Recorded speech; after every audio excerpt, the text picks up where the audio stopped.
Football ലോകത്ത് എല്ലാം നേടിയവർ, പക്ഷേ ചരിത്രത്തിന്റെ സുവർണ താളുകളിൽ ഒരു വലിയ വിടവ് ഇപ്പോഴുമുണ്ട്.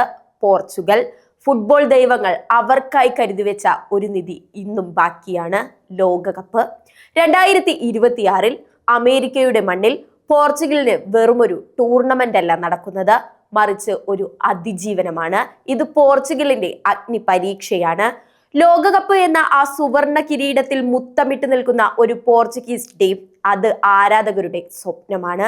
1966 യുസേബിയോ എന്ന ഇതിഹാസം തുടങ്ങിവെച്ച സ്വപ്നം തലമുറകൾ കൈമാറി ഇന്ന് ക്രിസ്ത്യാനോ റൊണാൾഡോ എന്ന വിശ്വവിസ്മയത്തിൽ എത്തി നിൽക്കുന്നു.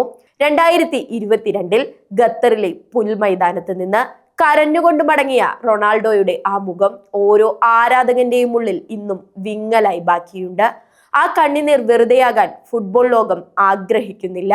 2026 ലോകകപ്പ് പോർച്ചുഗലിന് വെറുമൊരു ടൂർണമെന്റ് അല്ല, അത് അവരുടെ ആത്മാഭിമാനത്തിന്റെ പോരാട്ടമാണ്.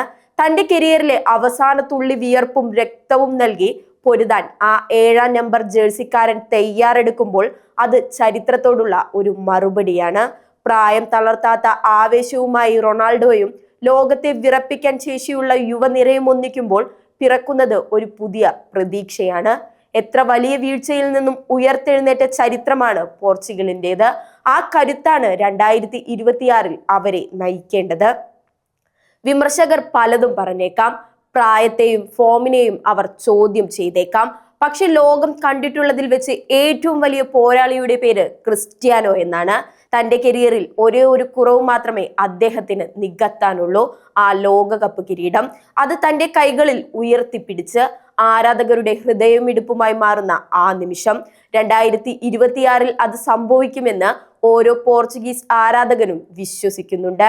കാരണം ഇതിഹാസങ്ങൾ വിരമിക്കേണ്ടത് തോൽവികളോടെയല്ല, മറിച്ച് ലോകം കീഴടക്കിയ രാജാവായിട്ടായിരിക്കണം.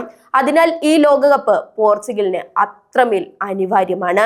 അത് റൊണാൾഡോയ്ക്ക് വേണ്ടിയാണ്, ഫുട്ബോളിനെ പ്രണയിക്കുന്ന ഓരോ ആരാധകനും വേണ്ടിയാണ്. കഴിഞ്ഞ കാലത്തെ നിരാശകൾ മറക്കാൻ, തോൽവികളിൽ നിന്ന് ഉയർത്തെഴുന്നേൽക്കാൻ, ഒരു ജനതയുടെ മുഴുവൻ പ്രാർത്ഥനകൾക്കും ഉത്തരം നൽകാൻ പോർച്ചുഗലിന് വേണ്ടിയാവട്ടെ ഈ 2026. ചരിത്രം അവർക്കായി ഒരു സിംഹാസനം ഒരുക്കി വെച്ചിട്ടുണ്ട്. അവിടെ രാജാവായി അവർ തന്നെ ഇരിക്കട്ടെ.